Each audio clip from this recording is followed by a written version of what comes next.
and leg 4 of the event. Best riders will be competing here at Downs. Now this ancient Iron Age fort provides the most amazing stadium. It's as hot as the British summertime. This is eventing reinvented.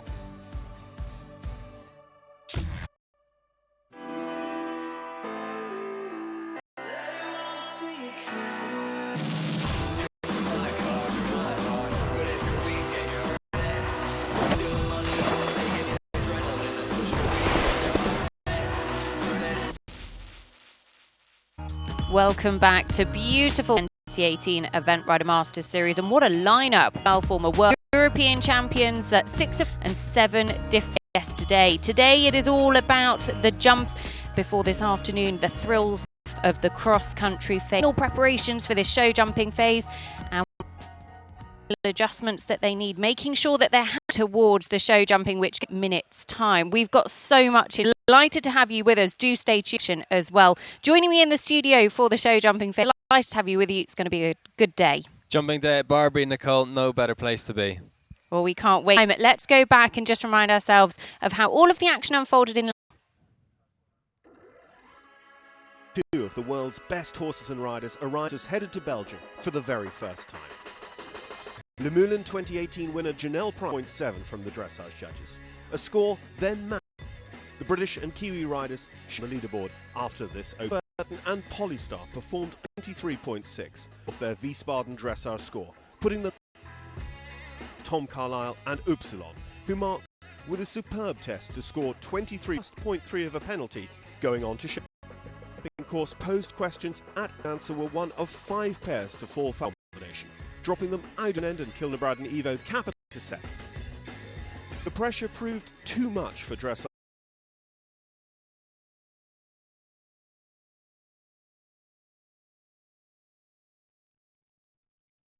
We have got a problem. A few problems, actually. We've got ageing roadways, Aging power grids, aging everything. We also have the age-old problem of bias in the workplace. Really? Never heard of it. The question is, who's going to fix all of this? An actor? Probably not. But you know who can solve it? Business. Because solving big problems is what business does best. So let's take on the wage gap, the opportunity gap, the achievement gap. Whatever the problem, business can help. And I know who can help them do it.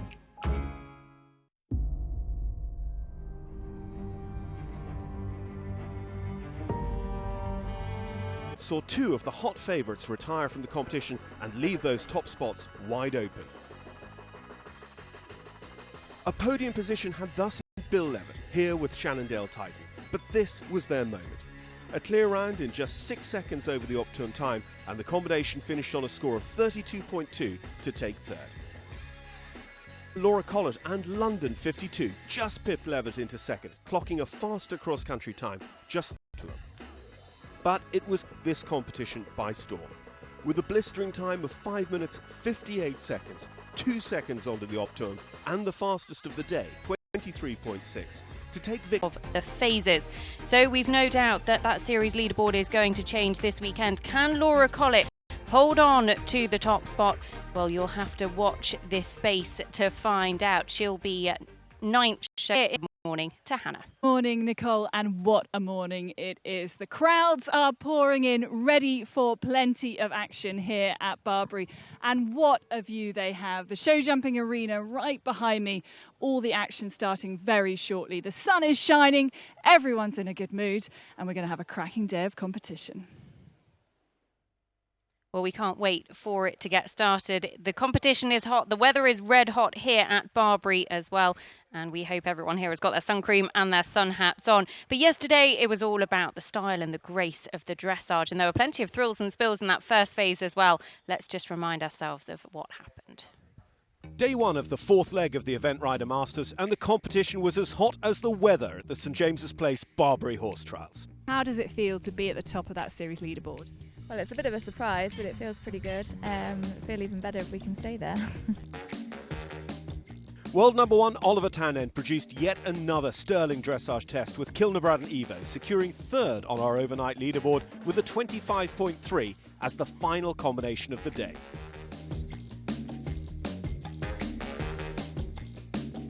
Liz Halliday Sharp of the United States of America was one of the few 9s awarded in the Leg 4 dressage, with longtime partner Fernhill by night. The pair's 24.9 smashed their previous Barbury score by over 10 marks. But Liz Halliday Sharp has put down a very strong challenge. They are going to go into the lead. And having never seen a joint leader in an ERM leg, today was the day, as France's Tom Carlisle and Upsilon produced a superb test, also earning 24.9 and putting the pair in joint first with America's Liz Halliday Sharp going into tomorrow's show jumping.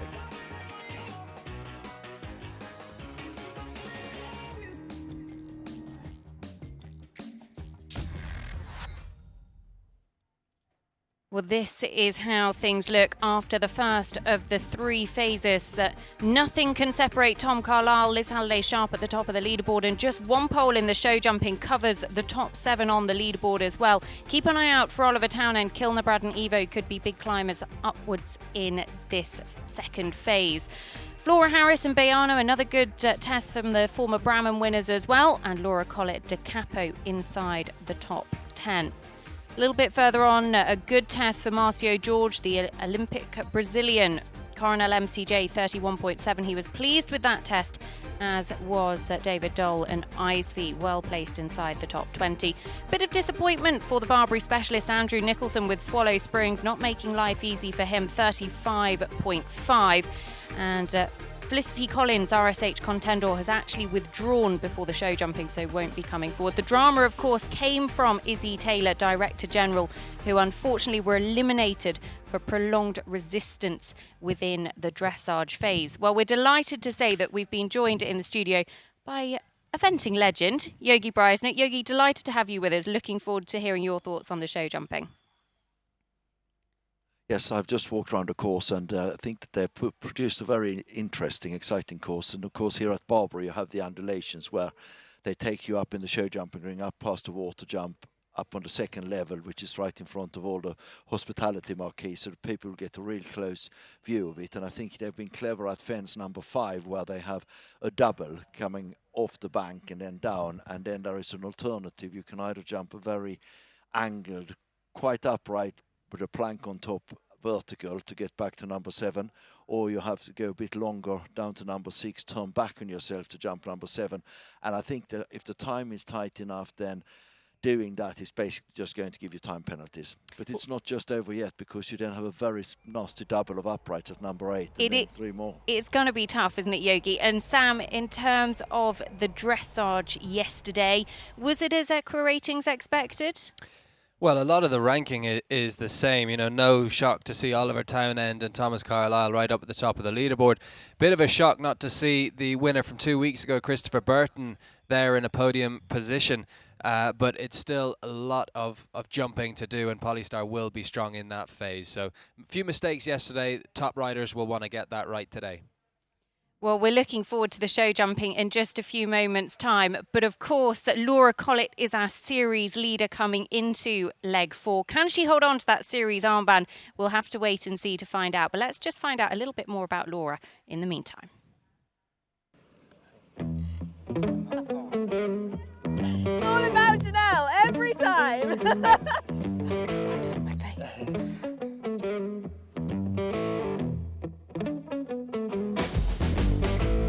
I first started riding when I was about 2 years old. My brother was on a pony and I was in a pushchair. Apparently I was screaming because I wanted to get on the pony and he was screaming because he wanted to get off. So we had a swap round and then we were both happy. So that's where it all started.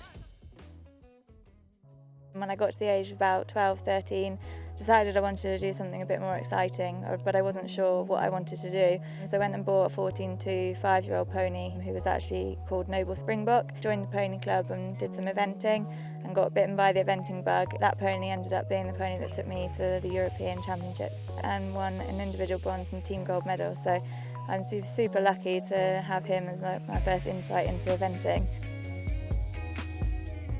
I think I knew straight away that this is what I wanted to do as soon as I started riding Noble Springbok. The challenge of eventing and the thrill that you get from going around tough cross-country courses, as soon as I started and realised how exciting it was and what a challenge it was, I knew I wanted to make a career out of it.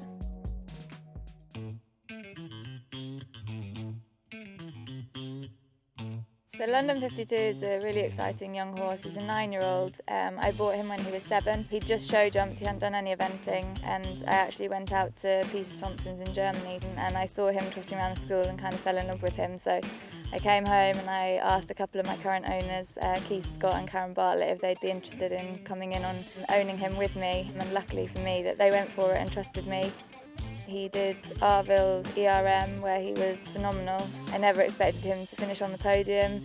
He exceeded all my expectations. I've always known he's a talented horse, but he's quite quirky and quite tricky in his brain. So for him to pull it off like that in all 3 phases was really exciting, and there's still so much more to come from him. So yeah, really looking forward to the future with him.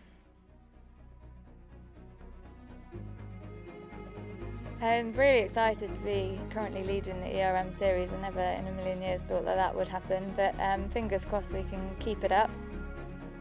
Originally I'd planned to bring a horse called Billy Bounce here, but he's had a lot of injury problems in the past. Luckily I've got another horse at 3-star level, Da Capo.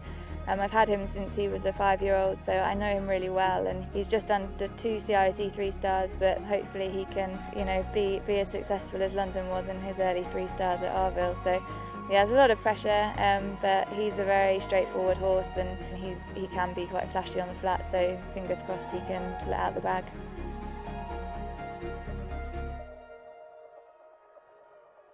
Well, can Laura Collett hold on to that top spot in the series this weekend? 52 points, but Chris Burton hot on her heels with 49 points.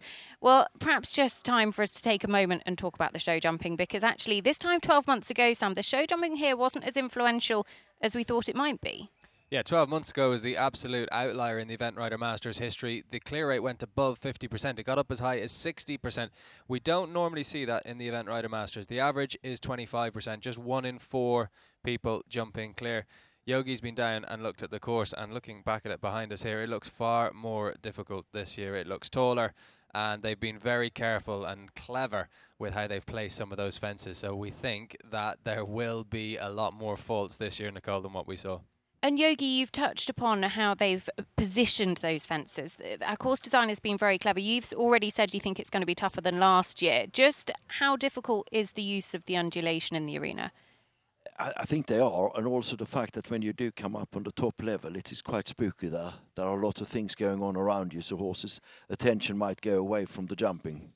Well, we will wait and see how influential that particular part of the course will be. But we're just a few minutes away from the action. Let's go back to Hannah. Thanks, Nicole. Well, all the riders have been in here and been walking the course, which has been changed for our ERM class. It starts over behind me, the pink double, and then it is such a challenging course. Loads of big questions. They have to go up a hill, round a water feature, lots of options, but one man that's going to be hopefully nailing it for us. Leading at the moment in joint with Liz Halliday-Sharp, Tom Carlisle, Upsilon. Great day yesterday, 24.9, top spot. What do you make of this course? It's a decent track.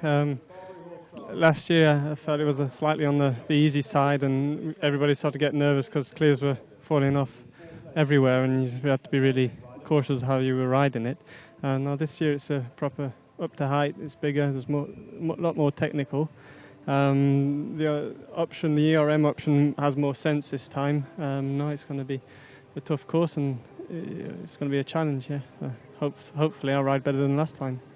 We have to talk a little bit about last time. You knocked down a plank at the second. You then, had a shocker on the third. Have you learned anything from that? What can you take away from it? Do you know what happened? Yeah, sometimes you got to wake up and ride. I mean, what can you say? This man is a legend. Good luck today, Tom. We're really rooting for you. Thank you very much. Okay, so he is in joint first place. He's in joint first place with the one and only Liz Halliday-Sharp of the USA. She smashed it out yesterday. Awesome dressage. Liz, are you excited? Oh, absolutely. I mean, it's just great to be here, and it's so fun to be a part of the Event Rider Masters, and it's great to be at the top, and this is going to be a serious track to jump today. It really is. A lot of people saying last year felt quite comfortable. This year is a whole notch up. Any particular questions you think are going to pose a problem? Well, I think the time is always an issue, especially here with the hill. But where I think they've been very cheeky is putting that Event Rider Masters plank on an angle off the side of the hill, which I think really, if you want to make the time, you have to do it. So it's going to be tough. I'm looking forward to watching a few before I go. Now you're mixing it up with the big guns at the top. You're joint with Tom Carlisle. He holds the record here at Barbury. Finishing on your dressage score is the key. Can you do it, Liz? I'm certainly going to try. I mean, Blackie's a very good jumper. He's not exactly a race car better, and I've walked my lines very tightly cross country, and we're going to give it our very best shot. He certainly feels on form today. Okay, best of luck, Liz. Well, as you can see, this course is huge. It's big, and it's going to present a lot of challenges for our riders. The action gets underway in just a couple of minutes. Can't wait, Nick. Well, we certainly can't, and the show jumping will be in reverse order from the dressage. So, Sam, the equa ratings ones for us to watch. Yeah, well, I'd look at Kirsty Johnson down there in Classic the 6. They're on a score of 36.6. It could take us this whole leaderboard, and if we were going to wait for our first clear round, I think Kirsty Johnson could be that person to deliver it. And then the next bunch coming in, it's interesting to see Andrew Nicholson there and Swallow Springs. They were second at Bramham, they were second here at Barbury last year. They can still catch up. They're 10.6 penalties behind the leaders. They got work to do, but interesting to see them jump.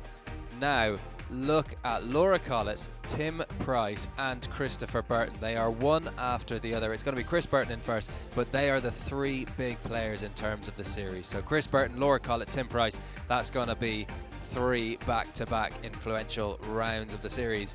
Then Oliver Townend and Kildebrand Nevo. They're on 15 consecutive clear rounds. If we isolate that to top level, 3 and 4 star level, Kildebrand Nevo 12 clear rounds in a row. He's going for 13, and that would be a hell of a record. It certainly would. And this is the Event Rider Masters plank. Now, Yogi, talk us through this, because this is the option that riders have. They can choose these planks, or they can choose a slightly longer route, which will, of course, waste time, but perhaps be a little easier. Well, first of all, it's right up to maximum height. The top bar is a plank, so they are on flat caps, so it will come down very, very easy. But to get to this fence, you have to come down the slope, having jumped the second of the double. And this is slightly unusual in that this course hasn't got a treble combination, but have got 3 double combinations. And then you have to angle it, or unless you want to pull right out in order to square up it, you are going right-handed afterwards to quite a wide oxer. Well, we are going to watch that fence with much interest. The first to get us underway, Sportsfield Lord Livesey, Matt Heath, who rides this 9-year-old for himself, and for Hazel Livesey, a horse that Matt is so excited about for the future. Has had a bit of time off through injuries, so relatively inexperienced at the level. Got a little bit excited in the dressage yesterday, but you could really see the potential from this horse. 41.5 their starting score, coming forward in 36th position. So the reverse order show jumping means that the last 2 combinations to go will be our joint leaders after the first phase, Liz Halliday-Sharp and Tom Carlisle. So let's get our first look of Stephen Renoir's show jumping track. 84 seconds is the time allowed at the moment. Yogi, looking forward to hearing your thoughts on this. As you could see, Matt, already when he came into the arena, he walked up and looked at that fence 6 and the alternative routes. So the first, again, slightly unusual with a triple bar as the first fence, 5 open strides down to the second one, round a dog leg back to number 3, which is a slightly short 2-stride double. Now they're up on the mound, fence 4, now they come to the second double, vertical in, and then a fairly wide oxer out, and then you run straight down the slope. This is a good horse jumping here. You can see Matt taking the horse back, getting him balanced on the angle, and jumped that very well indeed. And that is a real angle, isn't it? Yes. He chose to go round 3B to get to number 7. There is a line inside if you want to save even more time. Well, we've seen Matthew Heath come in before the Event Rider Masters early on. He did it with his horse, the Lion, and putting in a clear round. He's a very accomplished rider. He's got 61 CIC 3-stars under his belt in the last 10 years. 20 clear show jumping rounds coming from that. Operating at a clear rate of 35%, Matthew. This horse has 1 clear round on his record at CIC 3-star level. That came at Houghton, and he could deliver another. Well, so you can see here with the time that he's just 4 seconds out inside the time. If he had gone the long route, that would have definitely meant time penalty. So I think the course designer has got the course right as far as the time is concerned. the last double combination just again rode a little bit short for him, but this is an immaculate round, and Matt is a good show jumping rider, and he did a very, very good job of it. Well, comfortably inside the 84-second time allowed. The ground jury can choose to alter that time allowed within the first 3 horses, so we'll keep a close eye on that. As next to come forward, it is Janelle Price with the Kindred Spirit Syndicate. So Kindred Spirit, 41.1 their starting score, 35th position, but cannot afford a penalty to stay ahead of Matt Heath and Sportsfield Lord Livesey, who just delivered us our first clear round here at Barbury. So again, she came into the ring and she went actually rode up onto that second level to just give the horse a chance to see what was up there. Again, that horse had to back off to that second element, just comes a little bit tight. And actually that second element has gone, I think, so that's going to be 4 penalties for Janelle.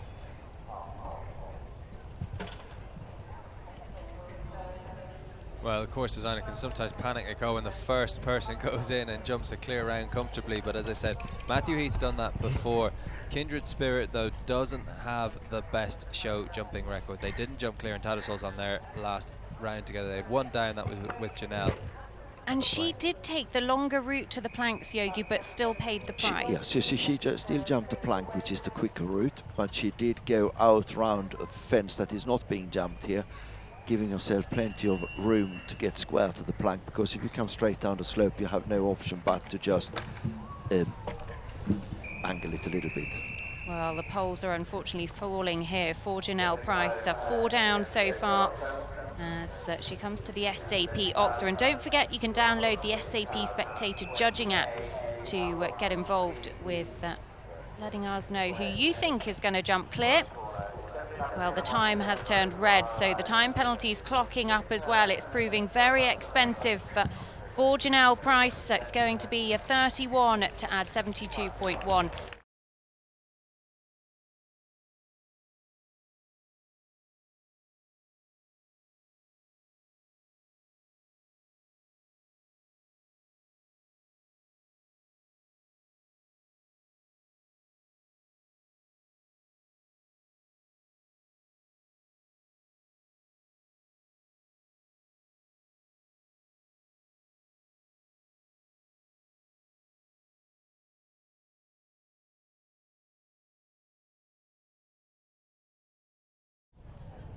So 2 have gone. We've had 1 clear round. That was courtesy of Matt Heath and Sportsfield Lord Livesey. Janelle Price, an expensive round for her with Kindred Spirit. There's now a young man making his Event Rider Masters debut, Toby Piggott, and Carol Jackson Bell's at Golden Forever, 41.0. Toby pretty philosophical about his dressage yesterday, and he was really looking forward to getting on to the jumping phases, a combination that can certainly put their foot down in the cross-country, which will be required over Captain Mark Phillips's track. All of that action will be streamed for you live, eventridermasters.tv, a little bit later on this afternoon. But it'll be interesting to see this time, because we've obviously seen Janelle go over the time allowed quite significantly, but Matt was comfortably inside, Yogi. Yes, and looking at the way this horse made up the ground between the first 2 fences, it looks to me as it's a long striding horse. I don't know this horse very well, and there are some tight combinations. He rode very well through the 3, but at number 8 again, it's going to be short, so he will have to just control the whole way round, and that could mean that he would get over the time. Yeah, Toby was talking the right game yesterday. He was talking about trying to finish as close to his dressage score as he can. He's taken a bit of time here. Interesting to see how that will play on the clock, because Matthew Heath was very quick, but he's gone inside the double here. That's the tighter line. And he's still clear. Now, this horse has 1 clear round from 4 attempts at this level, at the CIC 3-star level. Toby, only his 3rd time in the ring at this CIC 3-star level, and he's still not going to have a clear on his record. Toby actually did a very good job there, because the horse got a bit unbalanced and disunited around the turn to number 8. I think in the back of his mind he knew it was going to be short, and of course the horse just had the second element down behind. And actually, as he comes down to the final fence, the time looks okay. He's just going to sneak inside. So 1 pole down, and he drops 2 poles down. The last goes as well. So that actually proves pretty expensive for Toby.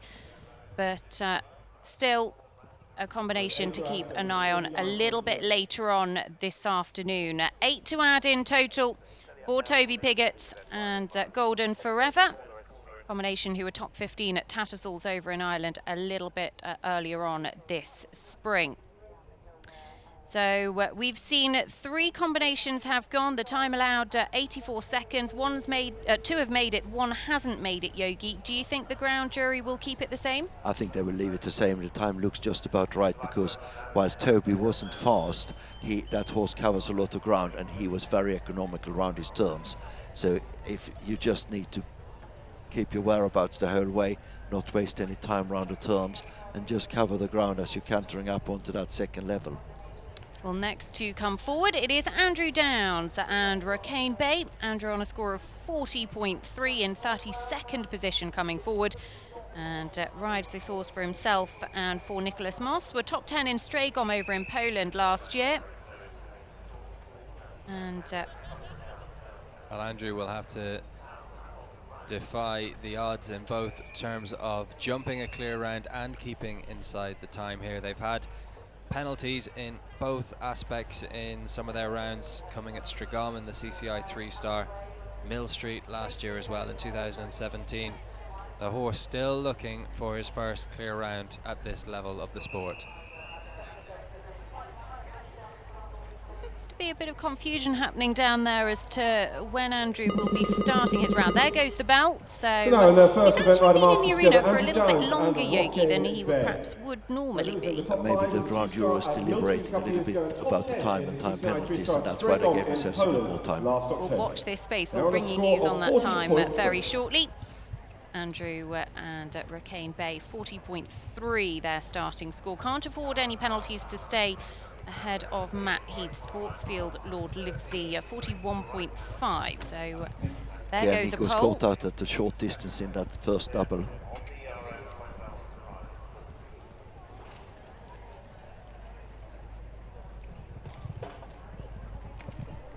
How difficult is it, Yogi? Obviously, it's not often you see a show jumping arena with this kind of undulation in. No, it's very unusual, but I think it just adds to the excitement of the whole competition, and I think it's a feature of Barbury. I mean, it's probably one of the best settings for an event in the world, where you have this natural amphitheatre. So again, he went round a dummy fence there and then squared up for the plank, but still paid a penalty. Well, 3 down so far, so 12 jumping penalties, costing him 3 places on the leaderboard. But the poles are continuing to fall, so it is 4 jumping penalties for every rail that goes, and they add up. He's going to add time as well. Exceptionally quickly. Well, the time allowed 84 seconds. I think in terms of trying to get a read on this course, Nicole, I know we've seen with Kindred Spirit and now with Rakain Bay, we've seen some bigger rounds. This horse averages 12 penalties at the CIC 3-star level. They've obviously gone above that today, so I think this is definitely going to be well above average difficulty. So 32 jumping, 7 time gives them 39 32 in jumping, total. 7 for time. And that is proving an expensive round for Andrew Downs, Rakain Bay.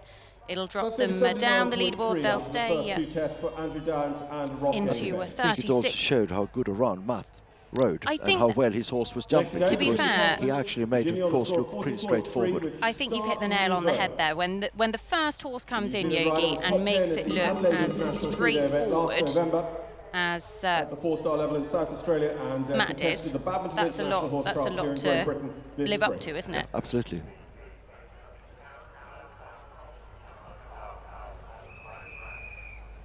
So next to go, it is Ginny Thompson. Ginny with Star Novo. Ginny came over from New Zealand at the start of this season. Based herself with Blythe Tate to compete at Badminton, aiming for Burghley as well a little bit later on this year, making her Event Rider Masters debut. 40.3 her starting score, so actually she was on the same score as Andrew Downs, but of course Andrew adding penalties to his score from the show jumping. So 4 to add so far for Ginny. And her horse is not making it easy for her, because he looks quite spooky in the ring, and you can see that as well, that he's often getting disunited in his canter, and paid a penalty going into that first double again. Well, from 11 show jumping rounds at this level, they average 8 penalties. They have just the 1 clear on their record, so If you've got a 9% jumping clear rate, Barbury is not the place you want to be when the course designer has built as tough and challenging a course as this. But welcome to the Event Rider Masters, because this is what it's about. It's the toughest courses, it's the best of the best in the world, and I think that the good thing that we're seeing early on in this course is we have some of the very best show jumpers in the game coming later on, and I think they're going to be tested today, which is important. They absolutely are. So an expensive round so far for Ginny Thompson and Star Novo, just dropping her a couple of places on the leaderboard. So it's not too expensive in terms of placing, but it certainly is in terms of her penalty score. And the clock has turned red, so she's going to pick up time penalties as well. Another fence goes. So it is going to be very expensive, some 36 to add, 76.3 for Ginny Thompson, Star Novo. One man made it look pretty easy, Hannah, and it's certainly not proving to be the case.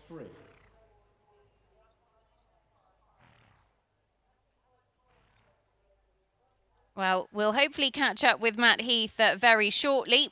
But he will no doubt be watching on with interest as he climbs that leaderboard. He's already climbed a good 4 places, and he'll no doubt fancy his chances to climb even further.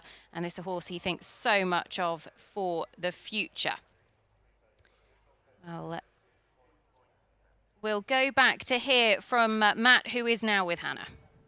Thanks, Nicole. Yeah, he made it look very easy. Matt Heath, congratulations, the only person to go clear so far. How was it? Yeah, I mean, I'm very lucky. I'm sat on an incredible jumper. He's only a young horse. I said yesterday after my dressage interview, this is the, elements that he likes. He's just jumped his way to this level, really. He's a little bit unestablished on the flat, but it doesn't matter how difficult the track is. You always go in with a massive amount of confidence on him, which is great to have. It's lovely to have a horse like that in the yard. Congratulations, Matt. Well done this afternoon. Thank you very much. Cheers. Well, one definitely to look forward to the future, and this afternoon, as Matt has said, he was playing it cool, Sam, but he'll be looking to really climb. Well, he's one of the coolest characters. As I say, he's done that before. He's deceived us before. He's really underrated. He loves the Masters, but what people won't know is it was about 40 minutes ago we were running through our practice in the studio here. Matt Heath was lying on the floor, as chilled out as anything beside us, having a coffee. He's a very laid-back man, went down, walked the course, hopped on his horse and jumped it clear round. He's a cool customer, and definitely one of the more underrated riders out there on the circuit. Very, very accomplished in the jumping phases. Again, it's an interesting factor now with the scoring, which is new for this year. We know that the scoring in the dressage also brings the combinations much closer together, but we are also here seeing the show jumping scores are getting close to the scores that they're having in the dressage, and I think from future of the sport, I think it's exciting. Well, Louise Harwood, Balladeer, Miller Man, our latest starter, and already an early pole goes for Louise. She actually had her best ever Event Rider Masters placing here with Jenga back in 2016, finished in 16th position, and the second part of that double we've seen on a couple of occasions, Yogi. It is a tight distance there. You have a wide fence going in, and then the horse has to shorten up to jump the vertical. It's not particularly big coming out, but the difficulty lies in that the distance is fairly short, particularly since the distance between the first 2 fences are open, so the horse has already opened up. So she's chosen to go the longer route down to the number 6, which again is a vertical, and then you can either turn left or right to get back to number 7, but you can see how long a route this is. It is she very will definitely be on time penalties. Circuitous. I can't get that word out. I should have quit while I was ahead, Yogi. Don't ask me to pronounce it. No. At least English is your first language, Nicole. Yeah, true. But this combination, they added 22 penalties at Bramham on their last outing. They had 4 down 6 times. So again, I think it's just important when we're watching this at home and for the course designer looking at it. A lot of the horses that have been early in the ring here, they average quite high show jumping penalties anyway at this level, and so we've got better jumpers to come later in the year, but it's still good experience for these horses to have to jump a bigger track. And as you say, Yogi, it's exciting. It's making the show jumping phase really have an impact on the competition. Well, 36 to add in total, 74.9 drops her down to 34th position. Just the 2 positions on the leaderboard to add, but of course very expensive. And Unfortunately, Yogi, the time really did add up there when she took that longer route. Definitely, and that's the way it should be, because if you give those alternatives, you shouldn't be able to go there without getting time penalties. But I think, again, what's worth to point out is that our sport now is a three-phase sport. Dressage, show jumping and cross country is equally important, and the top horses, and I like to differ that I would be proven wrong, but the ones that does do good dressage tests usually also show jumps well. Well, we can just give you an update on that leaderboard because Matt Heath came forward in 36th position. He was the first to go. He's already climbing up towards the top 30 because he put in the only clear round we've seen so far. So he stays on 41.5 and actually confirmed Toby Piggott just the one pole down. So Toby actually hot on his heels, 45.0. So next to come forward, it is for Brazil. Marcio Apple with the Iberon Hemen. Combination from Brazil. Actually, the horse based over here with fellow Brazilian Marcio Jorge, who we'll see a little bit later on with Coronel MCJ. Marcio flies over to ride the horse in big competitions for the week, aiming for the World Equestrian Games a little bit later on this year. 38.9 their starting score, and this is a horse that is really good in the jumping phases, certainly prefers them from the dressage, but put in a very respectable test yesterday, and the second that we've seen to go inside there, Yogi. Yeah, and clear defence as well, and that hopefully should set him up. It's not an easy horse, it's quite a feisty horse. He has to do quite a lot of controlling. So far he's doing a great job. We'll be interested to see time-wise again, because he certainly is not quick over the ground. Well, if you've downloaded the Echo-Rating Stacks app powered by SAP, this could be a stack buster, because we said, could this horse jump clear? No time, no poles. 93% of the players said no. They thought they'd pick up penalties, and they might pick up a time penalty, but they're still jumping clear. I know he will definitely be on a time penalty, but still keeping all the rails up. So he won't be a stack buster, but keep the poles up, Marcio. Oh, last one comes down. Well, the time proves expensive as well. 9 to add in total for Iberon Hemen and Marcio Apple. That's a real shame for them, but still they'll be in contention.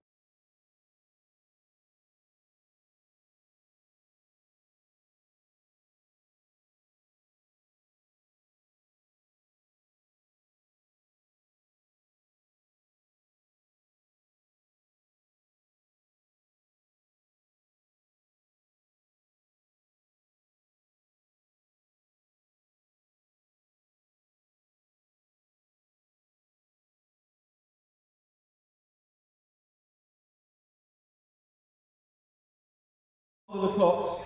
So next to come forward for the United States of America, it is Tiana Kudre. Tiana with Under the Clocks, a horse that is certainly living up to his name in his career, because he's very fast in the cross-country phase. Made the time here last year, but an early pole, and that's already proving expensive to drop them a little bit down the leaderboard behind Matt Heath. Yeah, well, unfortunately, I mean, they've got 13 CIC 3-stars on their record, and they've not jumped a clear round. They average 9 jumping penalties in this phase. It's not been a strong phase for them, so I would imagine that there's still quite a bit of work for this combination to do.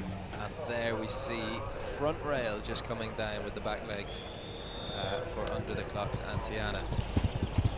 Now, Sam, in terms of being able to keep themselves close enough in contention, Tiana is rapidly dropping out of it with these poles, because she could be a real climber this afternoon. Yeah, she's a you know, they're a fast combination, but 4 penalties, which is what you're getting every time a pole hits the ground here, is 10 seconds out there on the cross country. So we've seen 4 poles hitting the ground. That's 40 seconds. And yes, she's quick, and yes, she might have a 10-second advantage on most of the field, and a 20-second advantage maybe on some of the other people in the field.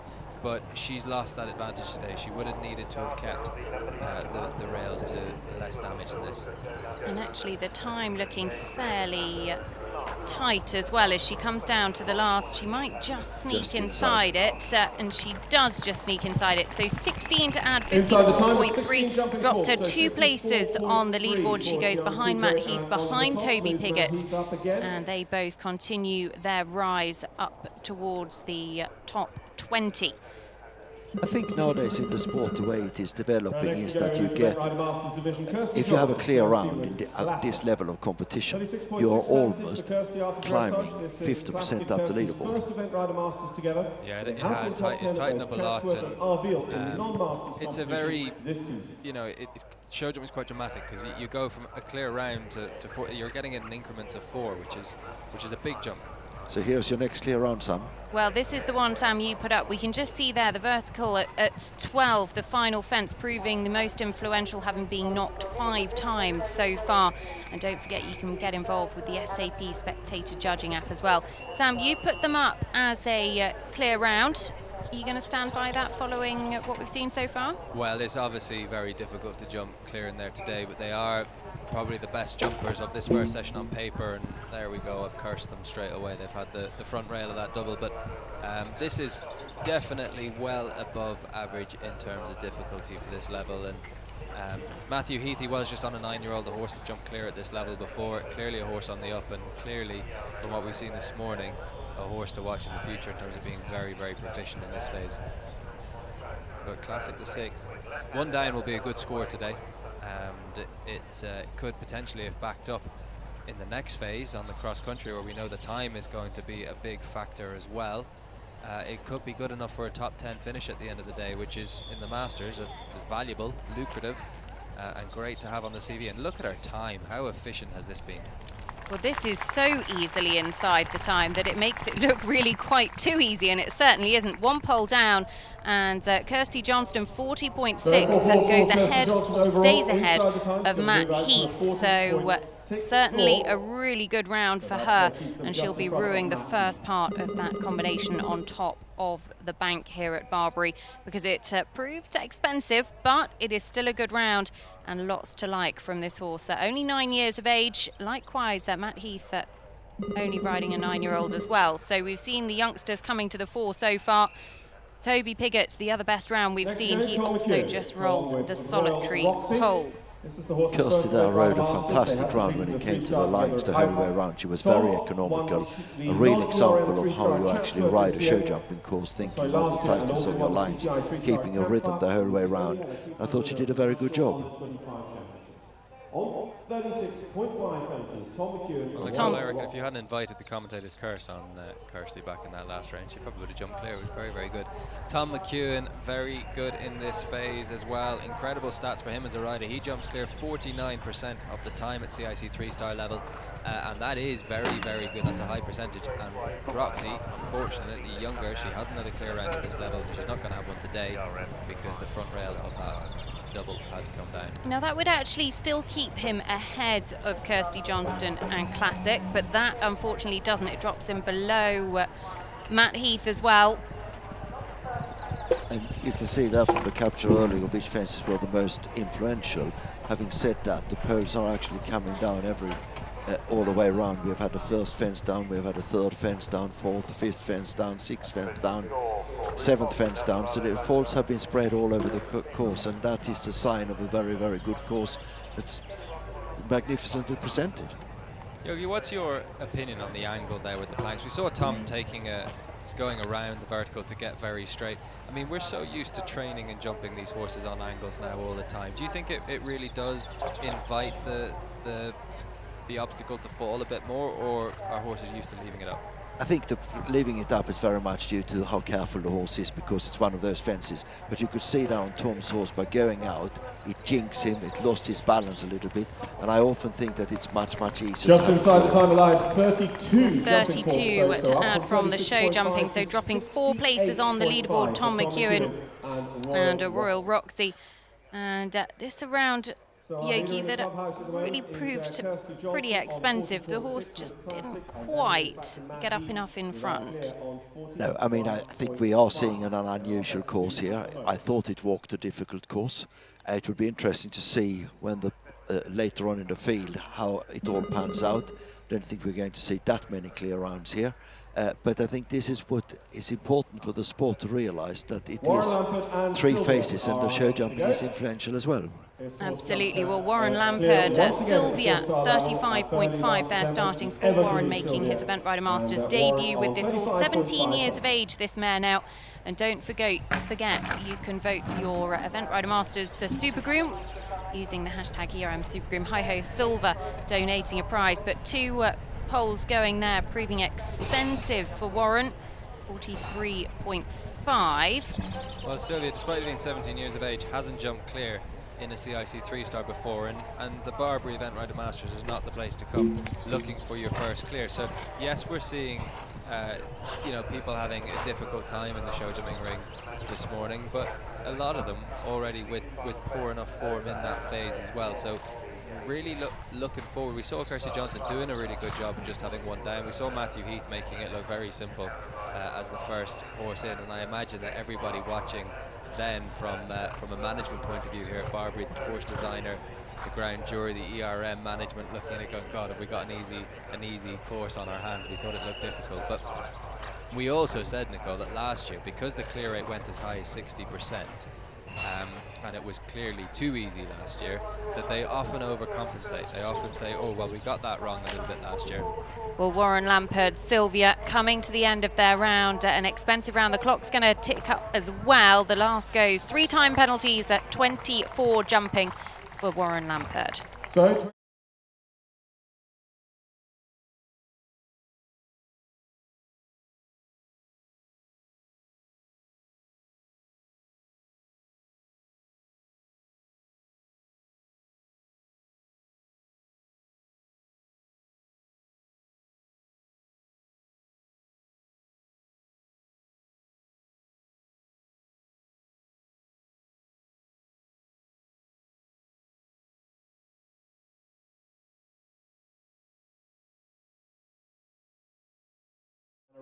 Well, Andrew Nicholson, Swallow Springs in the arena. Andrew did his dressage yesterday. He would have been disappointed with it because this is a horse that is more than capable of scoring well inside the 20s, and actually 35.5 for the man who won here back in 2016. That was with the great Nereo, but he's taken Barbury titles as well on the other famous grey he rode, Avebury. Andrew really showed his experience there through that combination at number 3, which quite a few horses have had down. He used the dog leg to get the canter right back, and he held the horse really well together and jumped it well. He came down the slope really well. It's not surprising that he jumped the plank as well as he did, because that's a very good line. Yeah, he's keeping up a good canter. I think he could be okay for time. Andrew Nicholson, 128 times in the CIC 3-star arena in the last 10 years. He averages less than O'Reilly. He averages just 3 penalties. The public have sided with them as well. 53% on the Echo Rating Stacks app reckon that he's going to go clear with no time, no poles, and they could be right. They were split, but he's doing a great job here.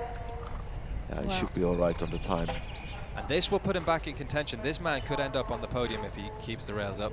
Well, just the last to go. Andrew Nicholson, Swallow Springs. It does go 1 down inside the time, 39.5. He holds his position though, and he is the clubhouse leader of those that have jumped at the moment.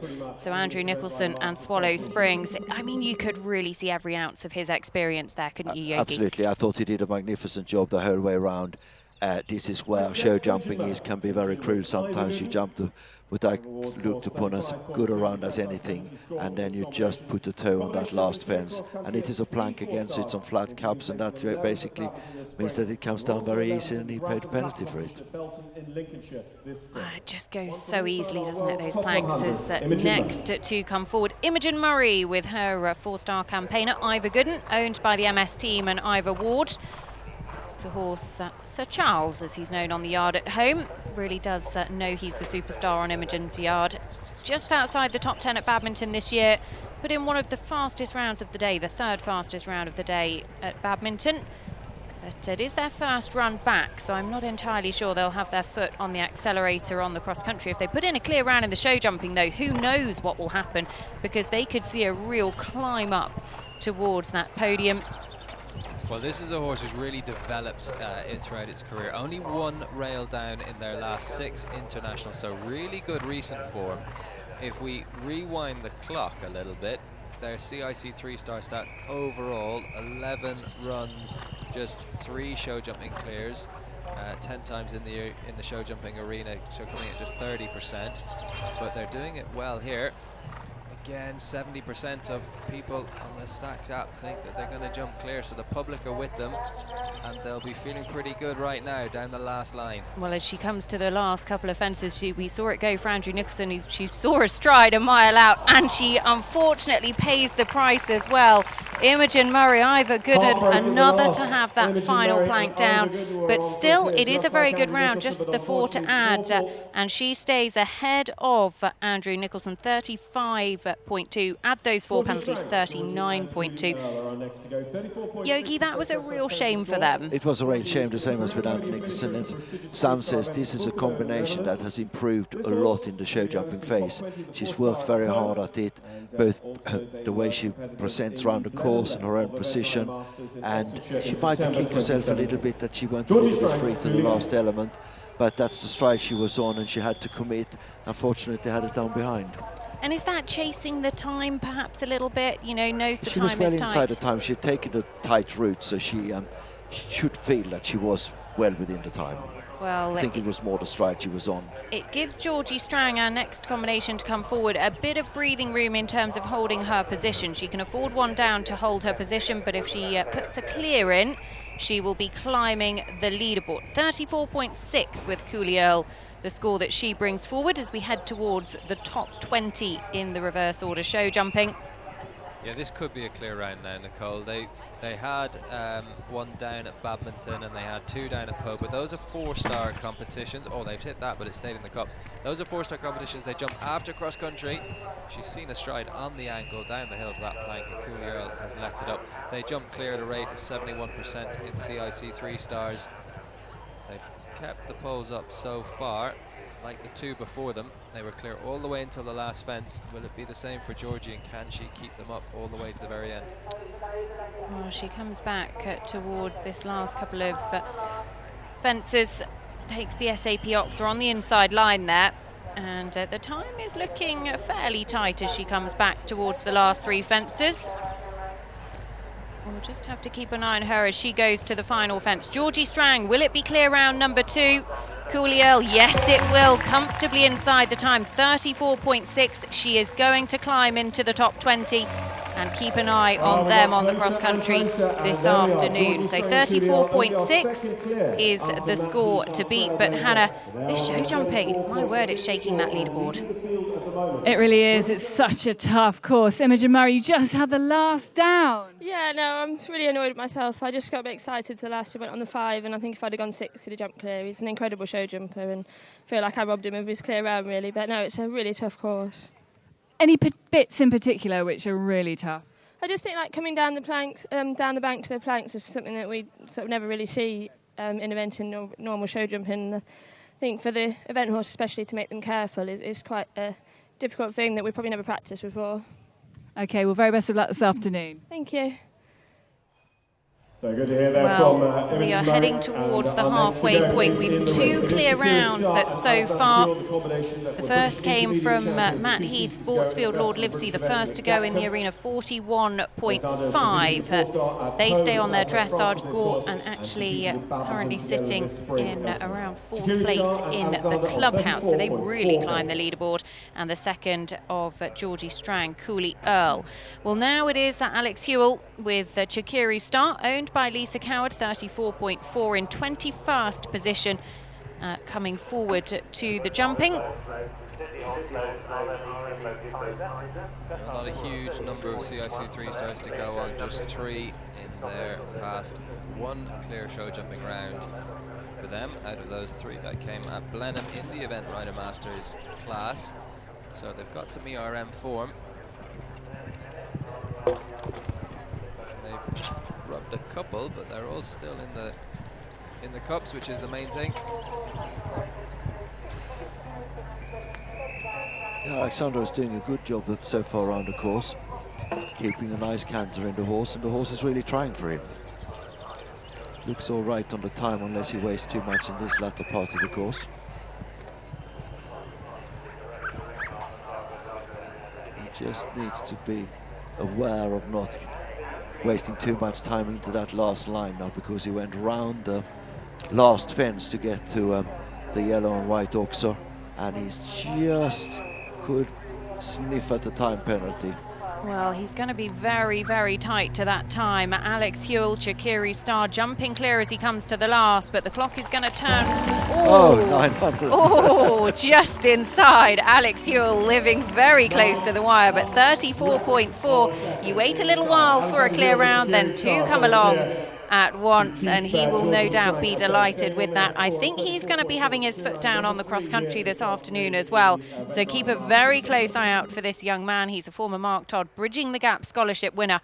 Will Chakiri Star rise up for a top 10 finish in their Event Rider Masters run here at Barbury? Well, by 900ths of a second, Nicole, that could be the biggest stack buster we've ever seen. 97% of people thought that they wouldn't jump clear inside the time, and he's done it. So Alexander Hewell, well done, son. You've left them all up, and you've left a lot of people with back to zero in the Stacks app.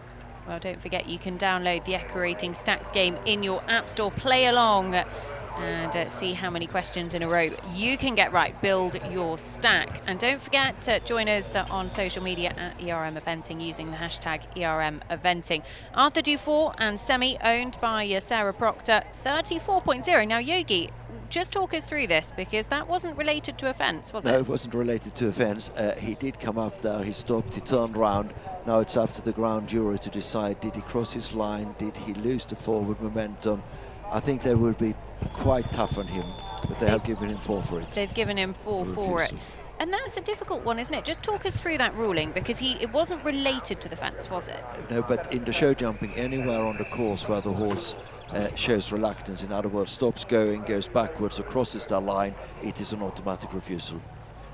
Well, that 4 penalties for the refusal, and 1 pole rolled adds 8 for Semi, Arthur Dufour, which drops him a number of places on the leaderboard, some 6 places in total, as he goes down to 26th, and the time is going to look pretty snug as he comes down the final line as well. We'll have to watch that clock very closely.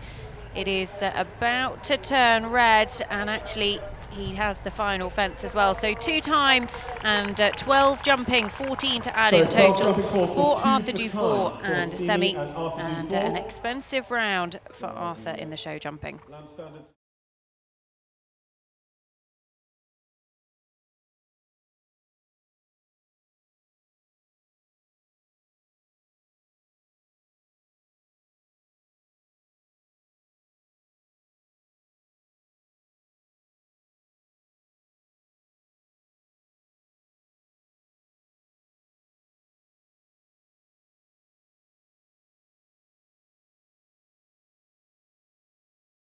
Event Rider Masters here and at Gatcombe and at Blenheim last season. Well, next to come forward it is Frances Whittington with Margaret Smith's Hasty Imp, 33.3 inside the top 20.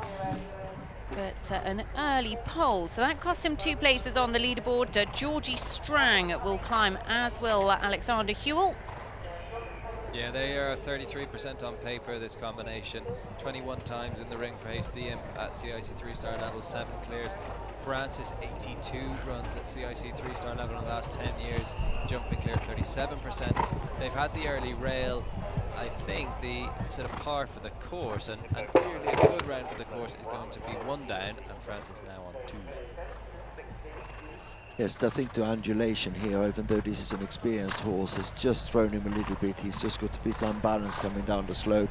Likewise, the fence number 3, he just got a bit disunited and paid a penalty. Very neatly through that double, which again has caused its problem. It is quite tight. You have a tight turn into it. It sits right up in the corner of the arena. Again, he could just be sniffing at the time penalty as well. Taking his time. That time is going to go red, I think, and that's going to be 8 jumping and 2 time penalties. So it is 1 penalty for every second or part second thereof over the 84 allowed. And Francis Whittington Hasty ladies Imp for men, at Sally 10 Van to Kulen, add Start in on their total, so that gives them 34.4. 43.3 as they head forward to this afternoon's cross country. And he really angled that. The horse looked like he just didn't quite understand the question. No, he just got a little bit unbalanced coming down the slope and was just on a bit of a funny stride and not quite sure about it. But, you know, got Francis out of trouble in a way, and but had the fence down. Ludwig and Stinger were the winners of the non-masters 3-star at Wiesbaden Pfingstturnier in Germany this spring. The world number 27, Ludwig Svenningsveld, Stinger, Sweden. Really what you want to see at this level is big prize money on offer, and this is the turning point in the series as well. If people are going to walk away from Barbury with Event Rider Masters points, they're going to have to work for it. Well, Ludwig Svenningsveld and a Stinger coming forward now, 33.2 this combination. And if this combination can show jump clear, which unfortunately they can't, one pole down, that costs them 4 penalties to add to their score. I was going to say they have good form so far this year of finishing on their dressage score, because they were inside the time in Wiesbaden, one of only 2 horses to do it, both of them ridden by Ludwig himself. So he can be very fast. And actually, damage limitation, if he can just keep it at the 1 pole down, it doesn't take him totally out of contention for a climb. No, Stinger's one of the most difficult horses for us to predict. Huge range in their dressage scoring, and they had 4 down in the CCI 3-star at Tattersalls. Now, they were jumping after cross-country on that occasion. They were clear in Wiesbaden. They're now on 2, and hopefully Ludwig can keep the damage limitation. But they were in the 3-star at Chatsworth, where they added 20 penalties in the show jumping as well. So it really does fluctuate. Good days and bad days for Stinger. We know he can be quick, and we know Ludwig is very quick. 8 penalties might be enough to keep Ludwig in this and let him unleash Stinger to win some prize money. Were easily inside the time. 2 down, cost him 5 places on the leaderboard, Ludwig Svenningsveld and Stinger. And this is the first of those poles, and it's been an influential fence on that leaderboard, the second part of that first double going before they head up the bank, and unfortunately another to add to Ludwig's score as well. Well, if you're judging along on the SAP Spectator judging app, you can judge the most stylish rounds for each of our competitors. You can download it for free. At the moment, Andrew Nicholson is judged as the most stylish. It was a really superb round from him. Well, Yogi, you're going to dash because you've got to go and warm up a couple of riders. Thank you very much. We'll possibly sneak you back in for the top few, and we'll see you later. Thank you very much. Well, now David Dole and Iceby, 36.6 with that pole down. Yeah, I took quite a shine to this. Oh, now that was a real moment, wasn't it? Because he's got to regroup very quickly, Sam. Yeah, regroup, get the balance back, and it just rattled her confidence a little bit. Less experienced mare this. She's 11 years of age, but still finding her feet at this level. And now it's a bit like we were saying in the dressage yesterday, that sometimes you move from the performance mode where you're trying to win the competition to say, well, actually I've had a few things not gone to plan here, so now I'm going to put my training cap back on, get the horse's confidence back. Remember, the riders on board here, I mean, the horse is very much the principal athlete here, and the rider's acting as a sort of a trainer and a coach to the horses a lot of the time as well, trying to develop them for the next competition, get the confidence back, teach them a few things as well, what they need to know in the ring. Well, David Dole, time penalties clicking up for him as well, with Iceby, a 16 to add 48.6, drops him outside the top 20, and an expensive round for him. But the rise and rise of Alex Hewell, Hannah, he is climbing that leaderboard. He's climbing that leaderboard fast, Nick. Alex, congratulations, 3rd clear round. It's tough, though. Thank you. Yeah, it's very tough. Very twisty and turny, and keeps you on your toes. It really makes the horses work. And looking ahead to the cross country, what do you think? You're in a really good position now. Yeah, there's a few questions out there. Nothing to sort of to chill about. You need to be on your game and thinking the whole time. But hopefully you can pull it out of the bag and get a nice clear. Best of luck. Thank you very much. Thanks. So we carry on. Back with a nice clear. Well, can he pull out a fast clear? That's what we'll be watching very closely for.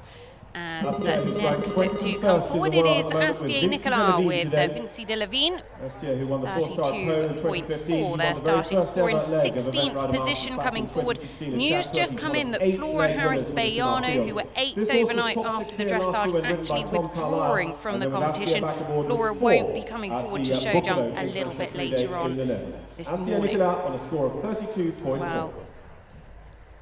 That's a shame. Flora, local to Barbury, has good Barbury form. Bayano, a good jumper. We'll be seeing them another day in the future, I'm sure. Astier Nicolas, Vinci de la Vigne, just a 9-year-old horse, only twice in CIC 3 stars before. One clear, one down on the other occasion.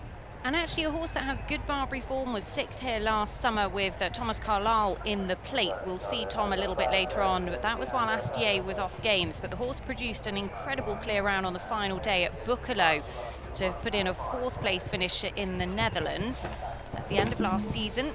Well, that's come down. You know, the France are the reigning Olympic team gold medalists, and Astier himself brought home the individual silver medal in Olympic Games. What an achievement for this young man. And the French always strong in this sport, and this could be, just as I say, just a 9-year-old.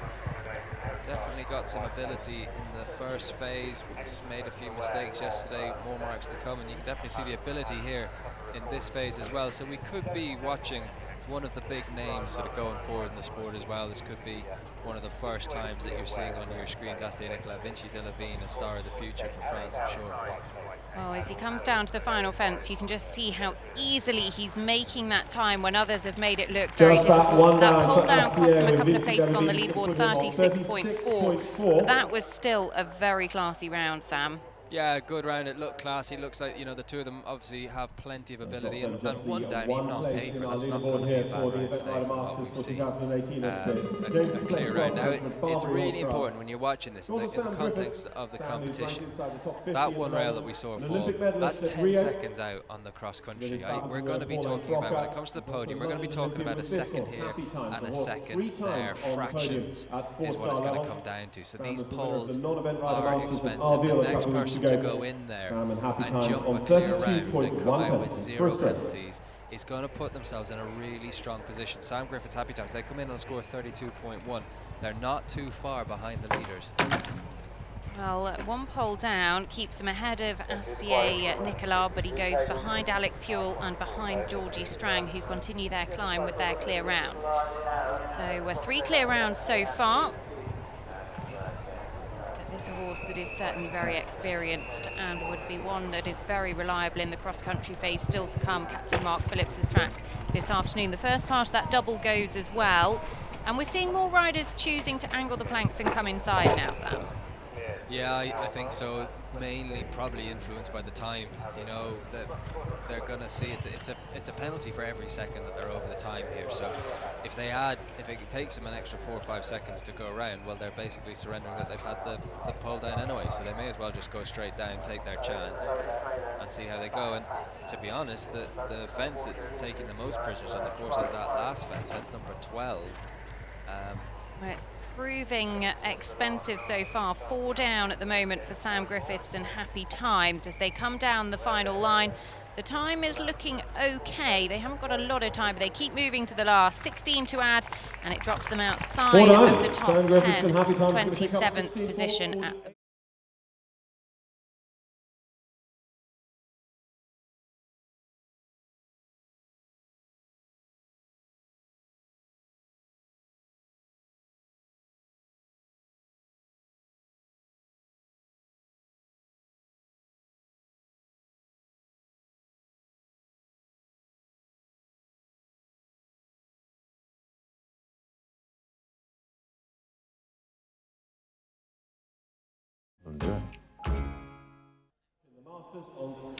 Well, next to come forwards, it is Tina Cook and Billy the Red, owned by Elizabeth Murdoch and Keith Tyson. This is a horse that is really one that the British selectors will be watching closely ahead of the World Equestrian Games in Tryon a little bit later on this year. 4th individually in Stragom at the European Championships, a clear round on the final day in the show jumping helped Team GB to a team gold medal on that occasion. And actually, a clear round here today, if she can take that score of 32.0 forwards, would certainly see her climb up towards the top 10, even just going into the cross-country this afternoon. Sam, it's a horse that's jumped here clear previously. Yeah, 11 CIC 3 stars under this horse's belt. 8 show jumping clear rounds, coming at 73%, but they only average 0.7 of a jumping penalty in the show jumping phase. Are you putting them up as clear round number 4? Yeah, is it not number 3 or have I lost Number count? 4. It is number 4. Well, I missed one. Matt Heath, Georgie Strang, Alex Hewell. Well, there we go. Thank God we got somebody who knows what they're talking about in the studio. Yeah, I think so, and I think hopefully something for GB fans to get excited about as well. We've not seen as much of Billy the Red as we wanted to. Tina had an injury earlier in the season, and this is very much, you know, a season of 2 halves for them. They're putting it back together. They're a huge part of Team GBR and such a talented combination. Well, it is clear round number 4, easily inside the time, easily clear as well. Tina Cook, Billy the Red, one of the most assured clear rounds that we've seen. They'll be no worse than 14th. I think they'll climb into the top 10. That is a very, very good performance from this combination, and as Sam says, a lot to like for the British team and British fans ahead of the World Equestrian Games in Tryon a little bit later on this year. So we are heading towards the top 13 riders to go. The reverse order show jumping here in the Event Rider Masters means we won't know who will lead going out onto the cross country until the last couple have jumped, because they are our dressage leaders, joint leaders here, Liz Halliday Sharp and Tom Carlisle, after the first phase. Now though, it is Marcio George and a Coronel MCJ, 31.7 in 13th position coming forwards. Combination actually that have had a number of placings in the series. They were top 10 in Wiesbaden and at Chatsworth last year, and actually pole falls at the top. We've not seen that parallel go, but the other side of the lake that frequently, Sam. Yeah, well, they're jumping straight towards those ERM Platinum members. That's where they're all sat, right up in the stand, and it can just catch the horses sometimes as you go up onto that hill. You see all those lucky people sat in the best seats in the house, and he's had another one as he comes down the hill as well, back rail of that Oxer. I mean, interesting that they usually keep it to one rail down, kind of a 4-fold combination, but only the one clear from 7 attempts at CIC 3-star. Well, 8 jumping so far for Coronel MCJ and Marcio George. And another horse that we know can be quick. They made the time at Chatsworth in the RM at the season opener in 2017. See what they do on cross country in just a few hours' time, but can they keep the damage to 2 down? Well, 8 to add. They drop into 19th position from 13th on the leaderboard, so some 6 places on that leaderboard, and that could of course change. We've still got 12 more combinations to jump, but Marcio George, Coronel MCJ, 8 jumping penalties for them. That was the first of those poles. And he's in 13th position on 31.4 penalties. Expensive for them. So let's just take note of how the leaderboard looks at the moment. Tina Cook, Billy the Red, Alex Hewell, Shaqiri Starr, Georgie Strang, Coley, Earl, all producing clear rounds, and they hold the top 3 spots in the clubhouse. Now though, it is a man who was on the podium here this time last year, Mark Todd, with the NZB Campino, 31.4 his score. Oh, he rattled that. I thought he'd got away with it for a second, Sam.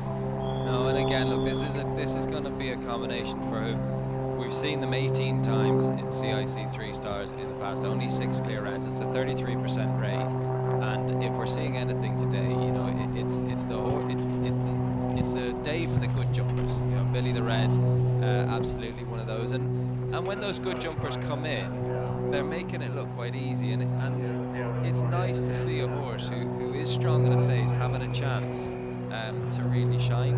And great that the 3 clear rounds that we've seen so far, or 3 of the 4 clear rounds that we've seen so far, are the top 3 on the leaderboard. That's the way it should be. Well, the first part of that double goes as well. So 8 to add so far for Mark Todd. The final fence is still the most, the one that has mostly been knocked 10 times in total, and he's still got that to go. Just got in a little close to that water tray, and unfortunately this final line proving expensive. And the last goes, that makes the final fence having been knocked 11 times in total. 20 to add for Mark Todd and NZB Campino. And a clear round is proving ever valuable here, Hannah. Absolutely, Nicole. Tina Cook, you're back. You are on fire. Well, he's a fabulous jumper, and to come and jump in this main arena with the crowds and everything is fantastic, and he jumped his socks off. It's a tough course. A lot of people finding it difficult. Yeah, it's a very tricky fence with the planks as you come down the hill, and it's given the riders the option of going round, but you're going to have to go flat out if you went to go round. So you had to take the chance, and there's some very, very good horses in this class, so you had to test their ability. Best of luck this afternoon, Tina. Thank you. So as we head towards the top 10, coming forward now in 11th position on 31.0, Blythe Tate with Dasset Courage. Blythe was really pleased with his round in the dressage yesterday. His test certainly lots to like for members of our ground jury. And he'll be looking for another clear round in this phase, because if he can hold his position and hold that penalty score, he will climb into the top 10 almost certainly, because it is very, very tight at the top. He's within 2 fences of our leaders, Liz Halliday-Sharp and Tom Carlisle. And Sam, in terms of their jumping stats, can we expect a clear round from Blythe and Dasset Courage? I'm not sure, Nicole. 1 from 4. That's not really what you want when you come in. Mind you, they've left the second most influential fence, that vertical coming out of the double there, 3B. They've left that up. They gave number 1 a good bit of air. They're coming to where Marcio had his rail. That Oxer, that's out of the way. So clear so far. Blythe Tate, a good show jumper. We've seen him 53 times in the last 10 years in the CIC 3-star arena, jumping clear 47% of the time. Not a bad figure if you could be in and around the 50-50 as a rider at this level. That's actually pretty good. Pretty good having a background. That cost him 3 places on the leaderboard, that pole down. So it takes him behind Tina Cook, and it takes him behind Alex Hewell. And behind Georgie Strang as well, actually. Well, they had a time penalty at Chatsworth, so that's the next thing. Remember, 4 penalties, not a bad score today. We could have been a little bit quicker around that turn there. The time, he's having a look as well. Campino did the same thing, and it became very costly because he had the last 2 down. Campino, Blythe, has Dasset Courage back jumping again. He's having to work hard at that final fence and does just sneak inside. So 2 poles down, drops him to 15th position from 11th coming forward. So 4 places on the leaderboard for Blythe Tate and Dasset Courage. That is just how influential this show jumping has been, because the poles have been falling at pretty regular intervals across the board, every fence proving influential, and we will be looking for our top 10 now. Sam, we're heading into the top 10 shortly. Chris Burton will be the first to come forward of those top 10. Can we ask for an Echo Ratings predictions of how many clear rounds we can add to the 4 we've already seen? Yeah, 2 more. There'll be 6 clears in total today. Okay. I've looked into the crystal ball. That is the Echo Ratings database, and that's what's going to happen. Now, this man has good stats.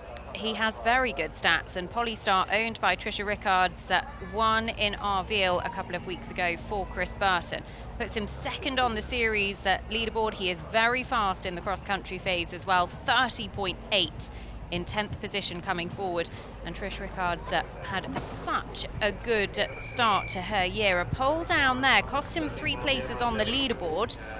Trisha Rickards also owns Janelle Price's 4-star winners, Ferry Dynamo, or part owns alongside Classic Moe as well. And she'll be heading off to the Monarch Spa over in Ireland in November for the Elite Horse Sale over there. Monarch Sale very kindly donating an owner's prize for each of the owners who win an Event Rider Masters leg. But Sam, Chris Burton, Polystar, 34.8. He really needed a clear round to put pressure on Laura Collett in the series. He absolutely did. That's opened the door for Laura.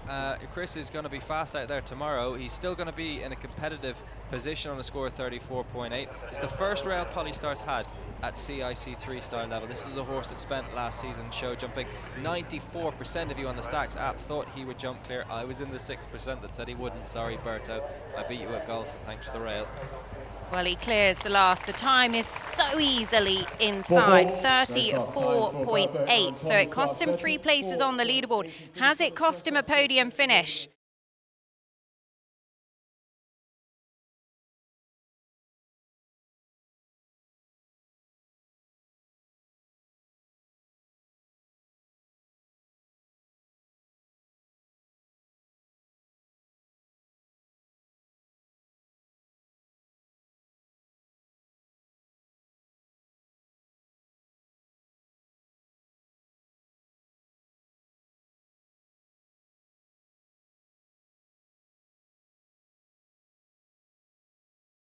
Of the event Rider Masters at the moment. Laura Collett de Capo, 30.1, their starting score in 9th position. And Laura wears that series armband as leader after the first 3 legs in the series. Can she hold on to it? Her closest challenger had a pole. She's had a pole as well. Just got in very close there. Sam paid the price. Yeah, and you don't want that rail. I don't think we've seen fence 2 fall yet today, Nicole. And there's a lot of jumping still ahead for this 9-year-old and for a series leader, Laura Collett. Now, I've given you some of the rider stats before already, so you're getting a feel for a lot of these riders around 50%. But Laura Collett is probably one of the best jumpers on the circuit. 82 CIC 3-stars in the last 10 years for her, a 61% clear end rate, so she is very, very proficient. Now, one thing I would say is this keeps her at the moment ahead of Chris Burton. Another pole or a time penalty and she will drop behind Chris Burton on the leaderboard. For series points, that is really important to remember. So 34.1 at the moment, and just drops her the 1 place on the leaderboard. Yeah, and we know Laura's a quick rider. She's got Mr. Bass, who always sort of goes inside the time, basically. He's like clockwork. But De Capo, younger, only 9 years of age. I think the time is going to be a big factor for them when they go out in the cross country in a couple of hours' time. So Chris Burton could just catch her up and overtake her on that occasion. So the series is really going to have a few ups and downs today, just inside the time. Well, just inside the time, 1 pole down, 34.1. She does stay in the top 10 and she does stay ahead of Chris Burton. That was the fence that went, Sam. And unfortunately, we've not seen it fall much, but Laura will be really wishing it hadn't. Yeah, she'd be kicking herself. You know, that's one of the more straightforward lines on the course for whatever reason. But again, the younger horses sometimes they're just a bit early on in the course, just finding their feet. And then De Capo really settled into it. Look at it through the double here. Well, that is airtime for you. And then she sits up and balances, and again, so good over that Masters point. This horse, Ascona, has been the winner. Well, Tina Cook is the clubhouse leader at the moment. Her clear round, seeing her climb up into the top 10, 32.0. And actually, she's judged as the most stylish round so far on the SAP app, with an average of 8.3 from you at home. Tim Price, Ascona M, had a pole down in the show jumping when they finished 2nd at Blenheim in the series finale last season. That was behind Izzy Taylor and Be Touchable, 29.8 in 8th position coming forward.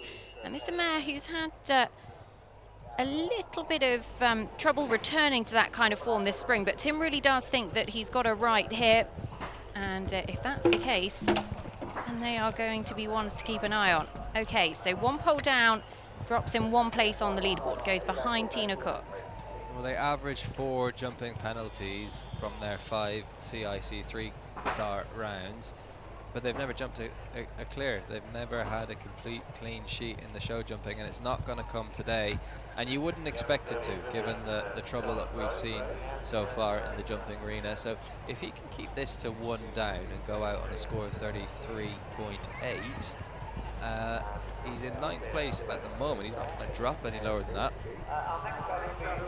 He comes down to the final line. The last fence has been one of the most to have been knocked so far. He takes a chance at it, and inside the time, 1 pole down, costs him a place on the leaderboard, 33.8 for Tim Price, Ascona M. They finished on the podium at Blenheim with a pole down in the show jumping. They could well do so again this weekend, because Tim will be chasing series points, Sam, and he'll be going for it in the cross country. Yeah, that puts him ahead of Chris Burton and Laura Collett. That's important for him. I think this mare is quite a difficult ride, to be honest, in that phase. I think Tim's done a really, really good job to come out of there with 4 penalties. So job done a little bit for him. Of course, he'll be ruining the 4 penalties. That would translate to 10 seconds. Well, Flora Harris hasn't actually withdrawn. She is coming forward to the show jumping. And Bayano on a score of 29.1. So all to play for Flora in the show jumping. And actually, a combination that can really jump very well in the show jumping. They won Bramham back in 2015, really produced a superb dressage test on that occasion, and actually have some pretty good Barbury form here as well. Have been 12th here previously. Flora is not taking any chances with the time, Sam. No, she knows what she's doing in this phase as well. And Bayano 18 times in the ring at CIC 3-star, 9 show jumping clears. Can he bring, he's bang on 50% clear round rate. If he brings it above 50% here, that will be impressive. They jump clear at Belton, they show jump clear at Blenheim, they show jump clear at Birmingham. Well, they could be about to show jump here at Barbury. They've just got the last. This is a big round for Flora Harris and Bayano. She is so comfortably inside the time. She is going to climb, and can she finish on the podium for the first time in her career? Flora Harris, Bayano, all to play for them this afternoon, 29.1. And Sam, that was very, very confident. Yeah, I said there'd be 2 clear rounds coming from the top 10, and she's just produced the first of them. William Fox-Pitt, currently ranked inside the world's top a huge 15, result. Flora always just shines at Barbury. It's a local event for her, and she always has the horses ready for it. That was pure 27.8 here in the event by the Masters that we just saw in the arena from her there. Adding it to a good dressage score as well, over 70%. So she's right in the hunt this afternoon. She's made the time here at Barbury before. That was in 2016.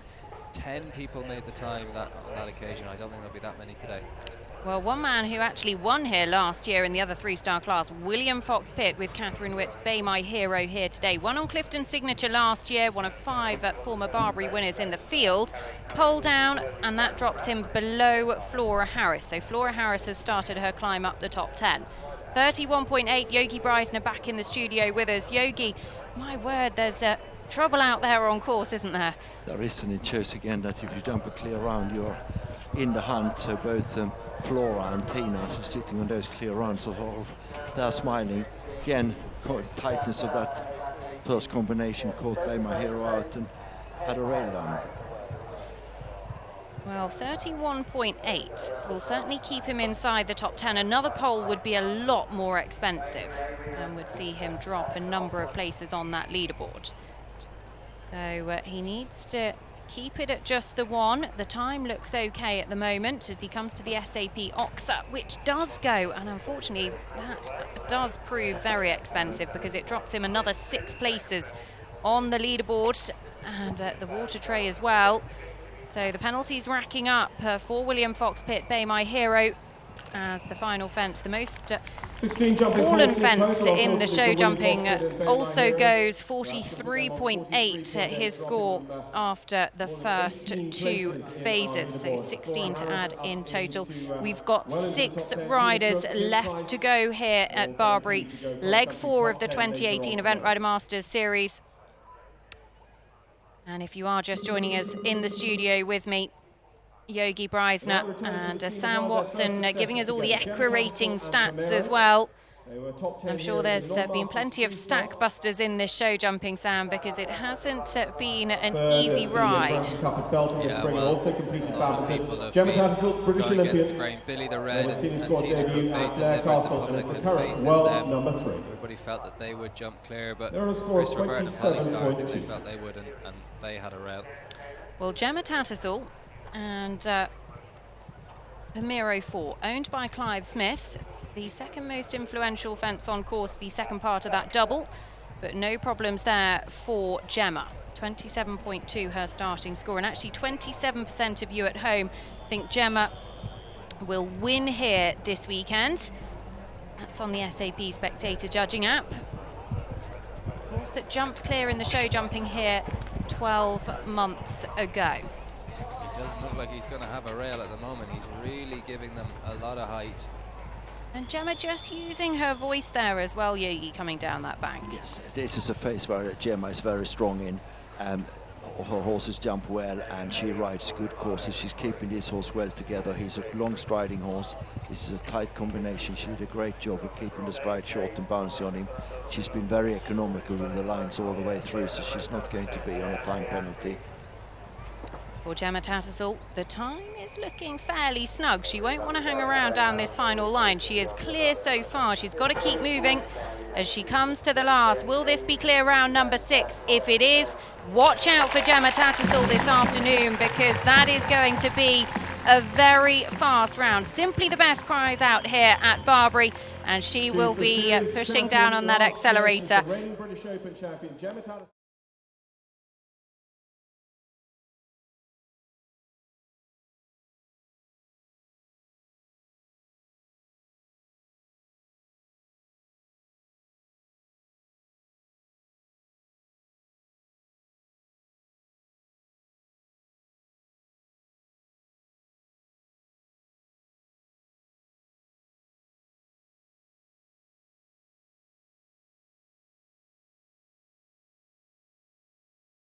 Just seen clear round number 5. It comes, number 6 I should say, comes courtesy of Gemma Tattersall and Palmiro 4. Sarah Cohen and Treason cannot afford a penalty, a time penalty or a jumping penalty to stay ahead of Gemma Tattersall. Treason had a pole down in Arville, which actually cost him a place on the podium, and he's had a pole down here today. He's very fast in the cross country, so actually if she can keep it at 1 down, he can still climb up towards that podium finish. Yeah, this is one of the sort of weaker phases for Treason here. They're, you know, a good jumper, but just not probably at the very top there. Clear jumping rate is 39%, and they've had the planks as well. They average 3.7 jumping penalties, which is normally in and around 1 down. Unfortunately, they're back into Wiesbaden territory, where they had 3 rails down in the Event Rider Masters earlier this year, and it's a real shame because they produced such a lovely test yesterday, and we know they've got the gears for the hills out behind us when we go onto the cross-country phase. So Sarah loves the Event Rider Masters. They were really the heroes of the series last year, and they could have, because they've got some series points this year, they could have put themselves right back in contention, but this is going to be the 2 minutes that changes 2018 for these two. Well, 3 down, the time is okay, 12 to add for Sarah Cohen and Treason. It drops her out of the top 10. She was in 5th place coming forward to the show jumping, and that drops her down to 14th on the leaderboard. So Gemma Tattersall moves closer to being on a podium spot going forward to this afternoon's cross-country phase, and just Yogi, those planks do go very easily, don't they? Yes, and it wouldn't be that this horse here has always liked to jump a little bit out to the right. So coming down the slope and having to turn left just means that he slightly drifts down the fence, and those planks caught him out. Well, 4 more combinations to go here. Leg 4 of the 2018 Event Rider Masters Series. The first of those at Nicola Wilson, 1 too many. 26.4 their starting score. Can't afford a penalty to stay ahead of Gemma Tattersall and Palmiro 4, and that does drop her down the leaderboard 2 places for Nicola Wilson, and 1 too many. Yeah, they're usually quite strong in this jumping phase. 12 clear rounds from, that's a 57% clear rate that they've got in the CIC 3-star arena, averaging just 1.1 jumping penalties, but they've added a pole today, and he just looked a little bit keen to start with, Yogi. Yes, he got a bit feisty around that turn into fence 3, and again then that distance catch them out. As I say, that horse that's won 6 CIC 3-stars already in his career, twice as many as any other horse in the field. If they keep it to 1 down, they're not out of this competition. This is a very fast horse cross country, and Nicola is naturally a very fast rider cross country, so actually. One Too Many has made the time on cross country 21% of the time that he's been out there, 4 times at CIC 3-star level. You can do it once, you can do it again.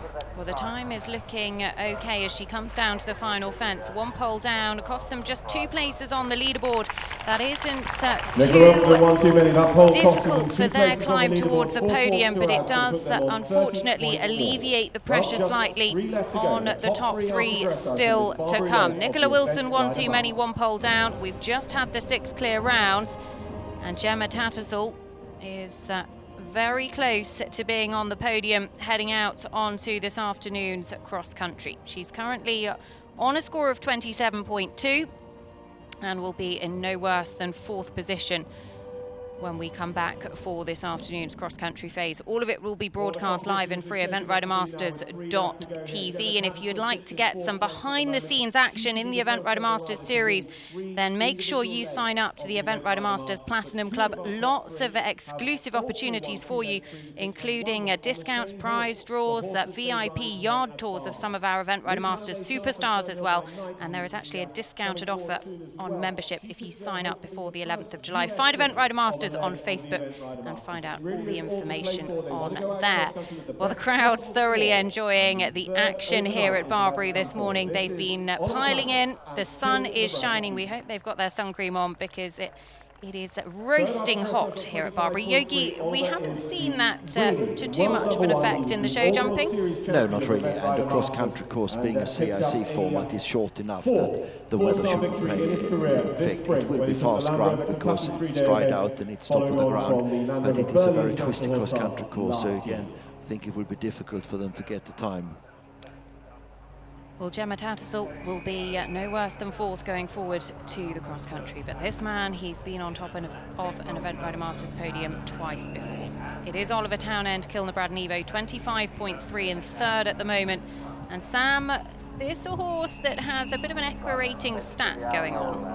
Yeah, this is a man who's out to break a record today. At the top level of the sport, 3- and 4-star level, this horse has put together a run of 12 consecutive clears at the top levels. Now, Mr. Bass is the only other horse that we've seen in the last 10 years manage to get to 12. His streak came to an end at Houghton, but Kilnabrad and Evo has had one down. It's only the 2nd time he's knocked a rail. He will not get to 13, and he's had a 2nd. Well, we couldn't have predicted this a combination who are so consistent in this phase. And 3 down is just unheard of for this horse. Kilnabrad and Evo, normally the most successful show jumper and always one you can rely on to be clear, but it just goes to show that nothing is certain with horses, Yogi. That's absolutely right, and it is that sort of sport, and you can never take anything for granted. They are not machines, and it makes it attractive, that it gives everyone a chance. It certainly does. The final fence goes as well for the 13th time in this class. And 20 to add for Oliver Townend, Kilnabrad and Evo. That takes them right out of contention. And Oliver won't be adding to his series tally this weekend either. That is a very big moment for the series, but a big moment for the leg, because that would have been one of the combinations that we'd have been expecting on the podium this afternoon, Sam. Yeah, we know they've been strong in that phase. I mean, it's a real shock that, you know, one of the best jumpers we've ever seen in the sport, particularly in this format, the CIC format, and just not jumping right today. And these guys are like any athlete. They can have a bad day, a bad match. Liz and Fernhill by night recently listed for the US squad for the World Equestrian Games this summer. And they've been a big part of Event Rider Masters already this season. They picked up a 2nd place finish at Carolina International before riding at Wiesbaden and Arville already. Liz and Fernhill well, the first of them is our joint leader, Liz Halliday-Sharp, Fernhill by night, 24.9 on the same score as Thomas Carlyle and Upsilon. Also on that score, and actually if they both show jump clear, they will go out in equal first, and then it will be the cross-country time that is most likely to separate them. We'll cross that bridge if we come to it, because they have both got to jump clear first. And Liz actually has picked up time penalties in the show jumping on a couple of occasions, so that is one to watch in her round. She looks like she's moving on though, Yogi.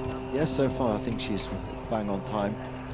Get this one out of the way, unfortunately not, so Well, and that opens the door for Thomas Carlyle and Gemma Tattersall. It absolutely does. It absolutely does, because Liz Halliday-Sharp can be still on a podium position if she leaves all the fences up from here. She can't afford a time penalty, though, to stay ahead of Flora Harris. Gemma Tattersall certainly in second or better going out on the cross country with Pomero 4. And Liz, the time looking fairly snug as she comes to the final line. She won't want to hang around. It's okay as she comes to the final fence, which she gets. So she will be on the podium going out into the cross country. 28.9. Fernhill by night, Liz Halliday-Sharp. They were joint leaders after the first phase, but this means that Thomas Carlyle and Upsilon, the door has been opened for Tom to take the lead by himself going into the cross country, and that was just those tricky planks, Yogi, on the angle, catching her out. Yeah. I think if she had the opportunity, I think she'd ride that turn differently. Yes, they got a little bit of a slight argument between her and the horse coming down the slope. He got his head up in the air, and then it was more difficult for him to jump the fence. Having said that, I thought he did a great job coming down to the last phase, because he was on a strike here, where he could easily have gone and rode those last planks down, and she sat up and she got him back and cleared it. Okay, so Thomas Carlyle and Upsilon, they led going into the show jumping in Arville. They lost that lead with 2 down, but they jumped clear here last year when they took the Barbury title, and they made an Event Rider Masters record finishing score that weekend as well. Well, there's 3 clears from 7 attempts at CIC, 3 stars, that's 43%. They jumped one of the most immaculate and visually impressive clears we've seen in the Masters here last year. They did everything right last year. They were just spectacular in all 3 phases. And this competition is here for them. They won it last year. They want to win it again. He's been working on his cross country. If he can get the clear around here, this man is going to be a huge favourite going out. Well, he was fast in the cross country here 12 months ago. Upsilon and Thomas Carlyle, 24.9. Gemma Tattersall, Pomero 4 on 27.2. As he comes round to the final couple of fences. £16,000 up for grabs here for the winner, Nicole. This is a big 3 fences coming up for Thomas Carlyle and Upsilon. Well, he's 3 fences left to go. 2 fences. Just the final fence. It has come down at regular intervals today. It doesn't for Tom Carlyle. Upsilon, can he retain his title? He's 5 seconds in hand over second place Gemma Tattersall going into this afternoon's cross-country phase. Cool as cucumber, Sam. Easy as you like. Yeah, fantastic moment for him. A little bit of redemption there from last week. A few things unravelled at Arville on the last day. The show jumping was one of them. At least he's put that phase right. His job is not over. He's got cross-country form to put back on track. Will it be redemption day for Upsilon? Horses for courses, he won here last year. He obviously likes this place, and when things go your way, the same as Sam said here earlier, you can have a bad day at the office. Oliver's horse obviously wasn't on song at all today. When you have a good time and it's your day, then things happen and the pearls stay up and you're home and dry. Well, there is all to play for on this afternoon's cross country. Tom Carlyle and Upsilon. They will be our leaders going forward to the final phase. 5 seconds in hand over second place Gemma Tattersall. Liz Halliday-Sharp, Fernhill by night, still in a podium finish for the United States in third. And Flora Harris Bayano moving 4 places up the leaderboard with 1 of 7 clear rounds. Polystar Chris Burton, the first pole down at this level for this horse, and 34.8. He sits just outside the top 10. Imogen Murray Ivor Gooden just had the last down to finish on 39.2 after 2 phases, but some expensive rounds a little bit further on down the leaderboard. Oliver Town and Kilner Braddon Evo, perhaps the most significant of those, 20 to add. Felicity Collins, RSH contender, not coming forward to the show jumping, which proved just as challenging as we thought it might. The man who won here 12 months ago, though, he is on track to win here again, Hannah. Tom Carlisle, you broke the record here last year. You had a bit of a shocker in Arville, but you are back. That was superb. Yeah, I was good there. I rode it how I'm supposed to ride. It's good to put the ball back onto the pitch, and horse felt really good. He responded really well. I'm happy. A lot of people really struggling with this track, but you seem to fly over it. Yeah, he's such a wonderful animal. So much capabilities. I mean, whether it's a tough track or an easy track, the biggest danger is just me losing my concentration or him losing his concentration on the detail, which, I mean, we're not robots. Those things can happen, but whether it's tough or easy, it's not really the matter with a horse like him. It's just your switch on your riding mode and be concentrated. Very best of luck this afternoon, Tom. Thank you very much. Well, we've no doubt that Tom will be one that will be challenging that optimum time on Captain Mark Phillips's cross-country track a little bit later on this afternoon. But Gemma Tattersall, well, she could be the first person to ever win 3 Event Rider Masters legs on 3 different horses. Palmiro 4 perfectly situated in second. Liz Halliday-Sharp, she was joint leader after dressage, and 1 pole down costs her the top spot at the moment. But the show jumping, Yogi Breisner, Sam Watson with me. That was just so exciting, Sam, because there were poles falling all around the course, and actually it was pretty tough out there. Yeah, it was tough going as it finished up. Just 7 clears, that's 19% clear rate. Usually we see 25% in the Event Rider Masters. I think early on in the course, Nicole, there were a lot of jumpers who previously didn't have great form, and they made it look, like a really hard day in the office. And then as we got towards the crux of the competition, it was great to see the likes of Billy the Red jumping, Claire Palmiro, Bayano, and of course then Upsilon as well. And they showed that if you have the ability in that arena, you can go and get your advantage, and that's what you want to see in this competition. And Yogi, in terms of the cross-country this afternoon, Captain Mark Phillips, the course designer, what lays in store for our riders? I mean, I think on the whole it is a fairly twisty track. There are some good galloping stretches, but there are also some real turnbacks on yourself. There are a few skinny technical fences that will catch people out. And again, when you start putting the foot down and you go for the time and it gets an exciting competition and they are chasing those every second, then a mistake happened, like it does in any sport when you take everything to the limit. I think the course designer in the show jumping should be absolutely chuffed. I thought he produced a course which gave a very, very exciting show jumping round, and that is what the competition on this level is all about. Matthew, he's first person in, jumped a clear round. He's gone 17 places up the leaderboard.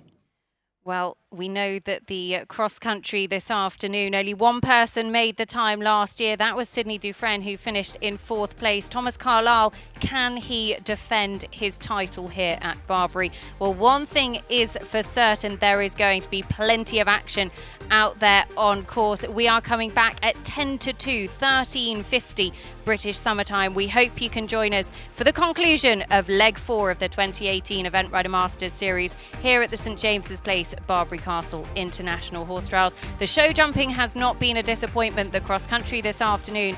Sit back, relax and enjoy the ride with us.